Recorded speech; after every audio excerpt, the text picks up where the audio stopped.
Hello दोस्तों, कैसे हैं आप सब। उम्मीद करता हूं आप सब लोग अच्छे होंगे और आपकी तैयारी की प्रक्रिया बेहद शानदार, जबरदस्त, जिंदाबाद तरीके से चल रही होगी। दोस्तों, आज हम हिस्ट्री के एमसीक्यूज करेंगे, क्वेश्चन आंसर करेंगे, जो कि वैदिक संस्कृति से लिए गए हैं। ठीक है, ये चैप्टर वाइज हम जो है आपको एमसीक्यूज करा रहे हैं, जो कि सभी परीक्षाओं में जो है आपसे इसमें से क्वेश्चन बन सकता है, आपके लिए बहुत ही ज्यादा इंपॉर्टेंट है। देखिए, ये तो 1500 से 600 ईसा पूर्व तक जो है ये वैदिक संस्कृति जो है चली, या इसको हम कह सकते हैं वैदिक सभ्यता या फिर वैदिक काल भी कह सकते हैं। ठीक है, वैदिक सभ्यता या वैदिक काल भी कह सकते हैं। देखिए, सबसे पहले हम देखेंगे, पहले क्वेश्चन की बात हम बाद में करेंगे, पहले हम देखेंगे कि वैदिक सभ्यता क्या थी या वैदिक संस्कृति क्या थी। ठीक है, वैदिक सभ्यता या वैदिक संस्कृति क्या थी, पहले हम इसको समझने की कोशिश करेंगे थोड़ा, तभी हम क्वेश्चन आंसर आगे करेंगे। ठीक है, क्योंकि चैप्टर है हमारा वैदिक संस्कृति। देखिए, वैदिक संस्कृति का क्या हुआ था, सिंधु घाटी सभ्यता। ठीक है, जब सिंधु घाटी सभ्यता जब पतन की ओर चली थी, जब उसका पतन हो रहा था, तो ये एक सभ्यता जो है सामने आई। कौन सी? वैदिक संस्कृति या वैदिक सभ्यता सामने आई। अब इसका जो है ये इसके संस्थापक कौन माने जाते हैं? वैदिक संस्कृति के संस्थापक कौन माने जाते हैं? आर्य। कौन माने जाते हैं? आर्य। देखिए, आर्य का जो मतलब होता है, आर्य का जो अर्थ होता है, क्या होता है? श्रेष्ठ। ठीक है, क्या होता है? श्रेष्ठ। क्या कहते हैं? श्रेष्ठ कहते हैं। ठीक है, तो अगर आर्य के आपसे पूछा जाए आर्य शब्द का क्या अर्थ है, या क्या आर्य शब्द क्या है, तो आप कहेंगे श्रेष्ठ या कुलीन। क्या कहेंगे? श्रेष्ठ या कुलीन या उत्तम। ठीक है, क्या कहेंगे? श्रेष्ठ या कुलीन या उत्तम। ठीक है, इतनी सी बात आपको अगर समझ में आ गई हो तो बहुत अच्छी बात है। देखिए, इनकी जो भाषा थी आर्यों की जो भाषा थी वो कौन सी थी? वो थी संस्कृत। कौन सी थी? संस्कृत थी। संस्कृत भाषा थी आर्यों की। और ये जो थे, ये क्या क्या कहलाते थे? संस्कृत जो थी है, इसको क्या कहते हैं? भरोपीय परिवार की भाषा कहते हैं। क्या कि भरोपीय परिवार की भाषा। क्या कहते हैं? भरोपीय परिवार की भाषा कहते हैं इसको। अब ये भरोपीय परिवार की भाषा क्यों कहते हैं? क्योंकि भारत, ठीक है, भारत और यूरोप की बोली जाने वाली भाषा थी ये। ठीक है, इसलिए भरोपीय कहलाई है। इसमें कई सारी भाषाएं आती हैं। ठीक है, तो उसको हमें नहीं पढ़ना है, बस हमें जितना हमारे एग्जाम के पॉइंट ऑफ व्यू से इंपोर्टेंट है बस हमें उसे ही देखना है। ठीक है, आर्यों की एक जाति आर्यों की जो है एक जाति कहने वाला जो था वो कौन था? Max Muller. कौन था? Max Muller. और मैक्स मूलर ने ही क्या कहा था कि आर्य जो हैं वो कहां से आए? मध्य एशिया से। कहां से आए? मध्य एशिया से आए। ये किसने कहा था? मैक्स मूलर ने कहा था। जो भारतीय ये जो आर्य हैं ये कहां से आए हैं? ये आए मध्य एशिया से। किसका कथन है ये? मैक्स मूलर का। और मैक्स मूलर ने ही जो है इन्हें कहा था ये एक जाति के लोग हैं। ये जो है अलग अलग भिन्न भिन्न जाति नहीं है इनकी, ये जो है एक जाति लोग हैं जो ये आर्य हैं। ठीक है, अगर इनका मूल निवास की बात करें आर्यों की, और आर्यों की अगर हम मूल निवास की बात करें तो इनका मूल निवास क्या है? अल्पास पर्वत। ठीक है, अल्पास पर्वत के पास जो पूर्वी क्षेत्र है, ठीक है, अल्पास पर्वत के पास में जो पूर्वी क्षेत्र है उसको जो है क्या कहते हैं? उसको कहते हैं यूरेशिया। ठीक है, वहीं पे से जो है इनका जो है देखने को मिलते हैं ये। ठीक है, जो आर्यों का आगमन हुआ था, ठीक है, देखिए ये वाला क्वेश्चन है, क्वेश्चन देख लीजिएगा।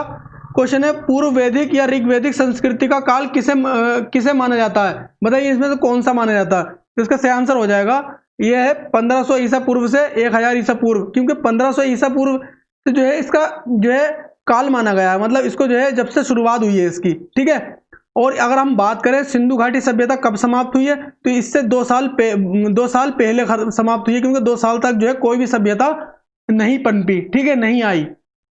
2 साल के बाद जो है वैदिक सभ्यता या ऋग्वैदिक संस्कृति का जो है उद्भव हुआ। ठीक है, आर्यों के द्वारा। देखिए, और भारत में जानकारी की बात करें, अगर हम वैदिक संस्कृति का हम बात करें भारत में कैसे हमें जानकारी मिली इसकी, तो ये ऋग्वेद में, ठीक है, इसमें ऋग्वेद में जो है इसका वर्णन किया गया। वो कितनी बार किया गया? आर्यों का जो है ये जो है ऋग्वेद में 36 बार जो है इसका वर्णन किया गया है शब्द का, आर्य शब्द का। ठीक है, तो वहां से हमें पता लगता है इसके बारे में। और कई बार तो वो कई बातें तो इसमें ऐसी हैं जो कि आपकी ईरानी जो प्राचीनतम ग्रंथ है ना ईरानी, उसके अंदर भी इसकी जो है बातें दी हैं। जिसका नाम है ईरानी ग्रंथ का, उसका नाम है अवेस्ता। अवेस्ता नाम है इसका, ठीक है। ईरानी ग्रंथ है प्राचीनतम, ठीक है, प्राचीनतम ईरानी ग्रंथ है अवेस्ता। उसमें जो है इसका जो है कुछ बातें जो है उससे मेल खा रही हैं, ठीक है। अरे अगर हम बात करें ईरान में कालसाइट अभिलेख की, तो ये 1600 ईस्वी पुराने हैं। कितने? 1600 ईस्वी पुराने हैं, ठीक है। बात करें सीरिया के, सीरिया में जो है मिला हमें कौन सा अभिलेख मिला है? उसे वो मिला है मितनी, ठीक है। अभिलेख ये जो है 1400 ईसा पूर्व पुराने हैं, ठीक है, 1400 ईसा पूर्व पुराने। बस हमें इतने ही याद रखना है, ठीक है। ज़्यादा हमें ध्यान नहीं देना है किसी भी चीज़ पे, क्योंकि हमें जितना हमारे एग्जाम के पॉइंट ऑफ व्यू से है बस हमें उतना ही ध्यान देना है, ठीक है। चलिए देख लें, अगला क्वेश्चन देखते हैं। उत्तर वैदिक संस्कृति का काल, देखो दो कालों में विभाजित किया गया है इसे। कौन सा? एक तो हो गया आपका पूर्वी वैदिक संस्कृति। कौन सा वाला? पूर्वी वैदिक संस्कृति, ठीक है। और दूसरा आपका ये हो गया, ठीक है। दूसरा कौन सा? ये। तो इसे जो है इसका काल जो माना गया वो माना गया 1000 ईसा पूर्व से कितना? 1000 से 600 ईसा पूर्व तक, ठीक है। इसका सही आंसर ये हो जाएगा। चलिए अगला क्वेश्चन देखिएगा।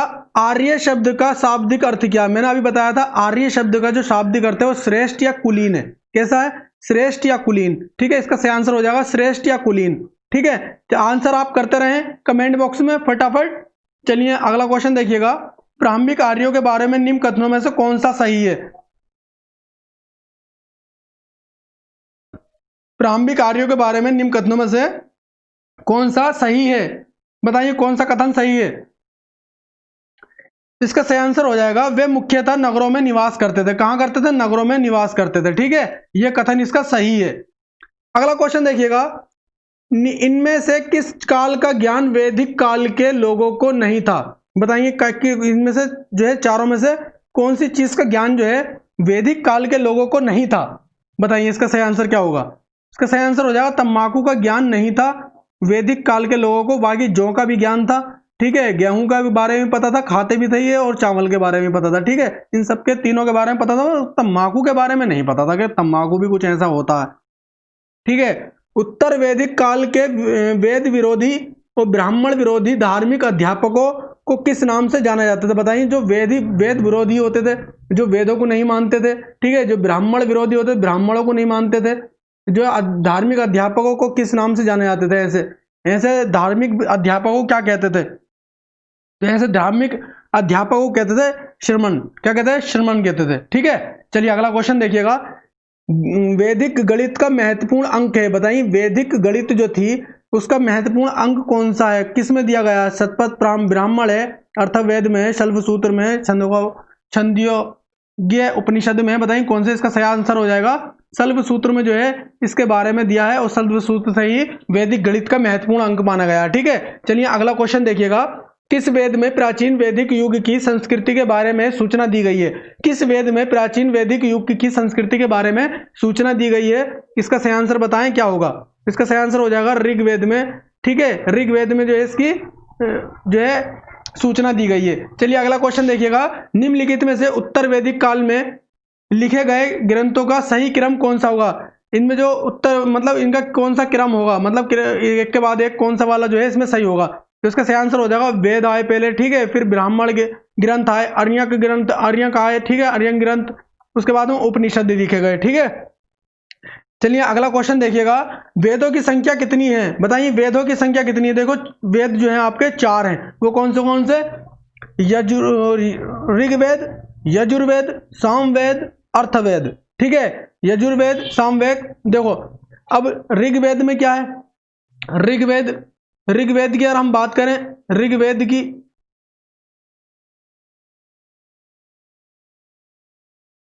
अगर हम बात करें, ऋग्वेद, ठीक है, इसके बारे में बताएंगे अब हम। और यजुर्वेद, ठीक है, यजुर्वेद के बारे में बताएंगे।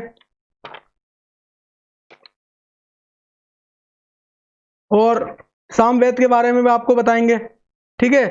तो देखो यजुर्वेद में जो है क्या बताया गया है? देखो सामवेद आपका जो है यजुर्वेद में, ऋग्वेद में जो बताया गया है वो मंत्र के बारे में बताया गया है। किसके? मंत्र और श्लोक के बारे में बताया गया है, ठीक है। मंत्र और श्लोक के बारे में बताया गया है, ठीक है। और आपका यजुर्वेद में जो है, यजुर्वेद में बताया गया है कि जितने भी क्या कहते हैं उसको, यजुर्वेद में जो है ये बताया गया है जो अकाल और भूकंप पड़ता है, ठीक है, उसके लिए जो है यज्ञ, ठीक है। यजुर्वेद में जो है क्या होता है? यजुर्वेद में जो है यज्ञ, ठीक है, जो यज्ञ होते हैं, यज्ञ जैसे कि किसी चीज को शांत करने के लिए यज्ञ किए जाते हैं, या फिर पहले क्या हुआ था, राजा जो किसी क्षेत्र को जीत लिया करते थे तो उसको वहां पर एक यज्ञ कराते थे, राजसूय यज्ञ कहलाता था वो। एक होता अश्वमेघ मेघ, ठीक है, अश्वमेघ यज्ञ होता है, एक वाजपेयी यज्ञ होता है, अग्नि यज्ञ होता है। देखो राजसूय यज्ञ जो होता है वो कौन सा? अभिषेक के समय होता था। जैसे राजा का किसी का अभिषेक हो रहा है, राजा उसे बनाया जा रहा है, ठीक है, तो राजसूय यज्ञ होता था। अश्वमेघ यज्ञ कौन सा होता था? घोड़ा छोड़ देते थे, जब कोई पकड़ लेता था तो वह युद्ध होता था उससे, शक्ति प्रदर्शन जिसे कहते हैं। क्या कहते हैं? शक्ति प्रदर्शन, ठीक है। अगर मैं बात करूं वाजपेयी यज्ञ की, तो तीरबाजी घुड़सवार मनोरंजन यज्ञ था ये एक तरह से। अग्नि युग की बात करूं तो अग्निदेव के लिए, जो अग्निदेव को जो है खुश करने के लिए हुआ करता था ये। तो बस इसी तरीके से जो हम थोड़ा डिटेल में भी देखते रहेंगे, क्योंकि ऐसा नहीं है खाली हम क्वेश्चन आंसर करेंगे तो इससे कोई इतना बेनिफिट होने वाला नहीं है। अगर हम एक्स्ट्रा डिटेल देखेंगे उसके बारे में, हमारे पास जो अगर नॉलेज एक्स्ट्रा होती है इकट्ठी, तो और अच्छी बात है, ठीक है। कौन से 3 वेद संयुक्त रूप से यति त्रियाई या वेद त्रियाई कहलाते हैं, ठीक है। इसका सही आंसर हो जाएगा ऋग्वेद, यजुर्वेद और सामवेद, ठीक है। देखिए सामवेद में जो है, मैंने आपको बताया सामवेद में क्या होता है, सारे गामा पा धा नी सा, जो सामवेद, जो भारतीय संगीत का पिता कहा जाता है इसको, ठीक है, आप समझ गए होंगे। भारतीय संगीत का पिता क्यों कहा गया? क्योंकि यहीं से जो है संगीत का शुरुआत हुई है, ठीक है। अगर आपसे पता किया जाए पहला वाद्य यंत्र कौन सा? वाद्य यंत्र, बताइए इसका सही आंसर क्या होगा? तो पहला वाद्य यंत्र कौन सा? वीणा, ठीक है, वीणा, मीरा ने बजाई वीणा, ठीक है। चलिए अगला क्वेश्चन देखिएगा। भारत के राज्य चिन्ह में प्रयुक्त होने वाले शब्द सत्यमेव जयते, सत्यमेव जयते किस उपनिषद से लिया गया? ये क्वेश्चन बहुत ज्यादा बनता है, बहुत ज्यादा आपको देखने को मिलेगा किसी भी टेस्ट में या किसी भी जगह, आपको बहुत ज्यादा देखने मिलेगा ये क्वेश्चन। तो ये जो क्वेश्चन है इसका सही आंसर हो जाएगा मुंडक उपनिषद से, ठीक है, मुंडक उपनिषद से जो है इसका सही आंसर हो जाएगा। ऋग्वेद आर्यों का मुख्य व्यवसाय क्या था? ऋग्वेद आर्य में जो बताया गया है आर्यों का जो मुख्य व्यवसाय क्या था, तो ये था पशुपालन, ठीक है। पशुपालन क्या करते थे आर्य लोग, ठीक है। भारतीय संगीत का आदि ग्रंथ किसे कहा जाता है? भारतीय संगीत का आदि ग्रंथ किसे कहा जाता है? तो सामवेद को जो है भारतीय संगीत का आदि ग्रंथ कहा जाता है। मैंने अभी उसके बारे में आपको अच्छे से बता दिया है। प्रथम विधि निर्माता कौन थे? तो प्रथम विधि निर्माता जो थे मनु, ठीक है, इसका सही आंसर हो जाएगा मनु। प्रथम विधि निर्माता मनु को कहते हैं, ठीक है। अगला क्वेश्चन, कृष्ण भक्ति का प्रथम और प्रधान ग्रंथ है, बताइए कृष्ण भक्ति का प्रथम और प्रधान ग्रंथ कौन सा? श्रीमद् भगवत गीता, श्रीमद् भगवत गीता इसका सही आंसर हो जाएगा। फटाफट आंसर करते रहें, ठीक है। चलिए अगला क्वेश्चन देखिएगा। ऋग्वेद में संपत्ति का प्रमुख रूप क्या है? संपत्ति का बताइए, इसका जो है गोधन, ठीक है। संपत्ति का जो प्रमुख रूप जो था क्या था? वो गोधन था, क्योंकि वहां जो है जो क्या कहते हैं उसको, पशु थे, पशु, ठीक है, पशुपालन मेन था, तो गोधन भी मतलब पशुधन कह लो, गोधन कह लो, ठीक है, वही था जो भी था। ऋग्वेद के किस मंडल में शूद्र का उल्लेख मिलता है? शूद्र क्या होते थे? जो नीची जाति के लोग होते हैं शूद्र, उन्हें शूद्र कहे जाते हैं। मानना है कि ये जो है तलवों से पैदा हुए हैं, ठीक है, तलवों से पैदा। तो ये कौन सा वाले में? 10वें में मंडल में कहा गया है, ठीक है, इसका वर्णन मिला है। जो सबसे नीची वाली जाति है उसे शूद्र कहते हैं, ठीक है। पुराणों की संख्या मिलती है, बताइए पुराणों की संख्या कितनी है? पुराणों की संख्या कितनी है? फटाफट आंसर करें। 18। पुराणों की संख्या कितनी है? 18। एकदम प्रैक्टिस करते रहे मेरे साथ में, और क्वेश्चन आपको ऐसे रट जाएंगे बहुत अच्छी तरीके से। चलिए, सल्व सूत्र किस विषय से संबंधित पुस्तक है? बताइए, सल्व सूत्र जो है कौन से विषय से संबंधित पुस्तक है? तो ये जियोमिति, ठीक है, जियोमेट्री जिसको कहते हैं हम, जियोमिति पे जो है आधारित है। अगला क्वेश्चन, किस देवता के लिए ऋग्वेद में पुरंदर शब्द का प्रयोग किया गया? पुरंदर शब्द का कौन से देवता के लिए जो है ऋग्वेद में? तो ये शब्द, इसका सही आंसर हो जाएगा इंद्र के लिए जो है पुरंदर शब्द का जो है प्रयोग किया गया था ऋग्वेद में। देखिए, सल्व सूत्र किस विषय से संबंधित पुस्तक है? बताइएगा, सल्व सूत्र किस, ये दोबारा क्वेश्चन आ गया है, ठीक है, जियोमिति से। अगला क्वेश्चन, अस्तो मां सदगम तमसो मां ज्योतिषमय, और ये जो है श्लोक दिया रखा है, ठीक है, इसका जो है ये किस चीज, कौन से उसमें दिया हुआ है? उपनिषद में, वेदांग में, महाकाव्य, पुराण में। तो इसका सही आंसर हो जाएगा उपनिषद में, ठीक है। तो मैंने इसलिए जल्दी करा दिया क्योंकि ये जो आपका जो है इसका आंसर जो है आपने देख लिया था। आर्य भारत में बाहर से आए और सर्वप्रथम कहाँ बसे? जब भारतीय जो आर्य थे, जब भारत में आए थे तो सर्वप्रथम देखो, ये जो आए थे, ये इस तरीके से, जैसे मान के चलो, मैं आपको एक नक्शा बना के थोड़ा सा दिखाने की कोशिश करता हूं किस तरीके से जो है आर्य आए थे। देखिए, आर्यों का जो निवास था ये था पहले, उस वक्त पाकिस्तान, उसके बाद कुछ नहीं था, पाकिस्तान और अफगानिस्तान के इलाके में जो है आर्य बसे थे, ठीक है। जब भारत में सर्वप्रथम की बात करें तो पाकिस्तान में आए थे। कहाँ थे? सॉरी, पंजाब में। पंजाब में जो है सर्वप्रथम कहाँ आए थे? पंजाब में आए थे। तो इसका सही आंसर हो जाएगा पंजाब। अगला क्वेश्चन देख लीजिएगा, सतपथ ब्राह्मण से संबंधित राजा विधेय माधव से संबंधित ऋषि थे, बताइए कौन से थे? इससे आंसर हो जाएगा ऋषि गौतम सहुगण। अगला क्वेश्चन, वेदों को अपौरुषीय क्यों कहा गया? अपौरुषीय क्यों कहा गया? बताइए, अपौरुषीय क्यों कहा गया? क्योंकि वेदों की रचना वेद देवों ने, ठीक है, देखो गलत है, कैसे? हाँ ठीक है, क्योंकि वेदों की रचना देवों द्वारा की गई। देवों नहीं, मतलब एक शब्द जो है अजीब सा लग रहा है, देवों नहीं, देवताओं के द्वारा, देवताओं के द्वारा की गई, ठीक है। वेदों की रचना जो है देवताओं द्वारा मानी जाती है, ठीक है। वैश्विक दर्शन के प्रतिपादक हैं, बताइए, वैशेषिक दर्शन के प्रतिपादक हैं उलूक कनाद। इसका सही आंसर हो जाएगा उलूक कनाद। चलिए अगला क्वेश्चन देखिए, मीमांसा या पूर्व मीमांसा दर्शन के प्रतिपादक हैं। देखिए, मीमांसा या पूर्व मीमांसा के जो दर्शन के प्रतिपादक हैं वो कौन है? वो है जिमेनी। कौन है? जिमेनी, जमेनी, ठीक है। अगला क्वेश्चन, वेदांत या उत्तर मीमांसा दर्शन के प्रतिपादक हैं। वेदांत या उत्तर मीमांसा दर्शन के प्रतिपादक हैं, कौन है? इसका सही आंसर होता है बाद नारायण। कौन है? बाद नारायण, इसका सही आंसर हो जाएगा। चलिए अगला क्वेश्चन देखिए, ऋग्वेद में कौन सा मंडल पूर्णतः सोम को समर्पित है? बताइए, ऋग्वेद का कौन सा मंडल पूर्णतः सोम को समर्पित है? वो है नवा मंडल, ठीक है। नवा मंडल जो है सोम को समर्पित है, ठीक है। चलिए अगला क्वेश्चन देखिएगा, प्रसिद्ध 10 राजाओं का युद्ध, दशराज युद्ध किस नदी के तट पर लड़ा गया था? तो इसका सही आंसर हो जाएगा परशुनी नदी के तट पर लड़ा गया। अब ये दशराज युद्ध जो है ये क्यों लड़ा गया था? क्वेश्चन है कि आपके दिमाग में एक कनेक्ट होना चाहिए। दशराज युद्ध जो लड़ा गया था जल अधिकार के लिए। काहे के लिए? जल अधिकार के लिए। किसके लिए लड़ा गया था? जल अधिकार के लिए। अब क्यों लड़ा गया था जल अधिकार के लिए?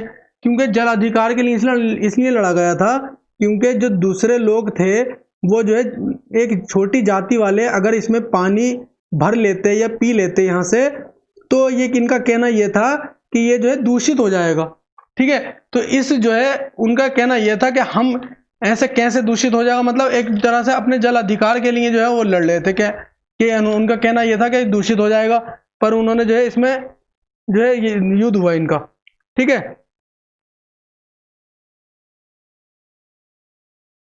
ठीक है, चलिए अगला क्वेश्चन देखिएगा, धर्मशास्त्रों में भू राजस्व की दर क्या थी? बताइए क्या थी? धर्मशास्त्रों में भू राजस्व की दर क्या थी, बताइएगा। तो जो धर्मशास्त्रों में भू राजस्व क्या होता है, पहले तो ये समझिए भू राजस्व क्या होता है।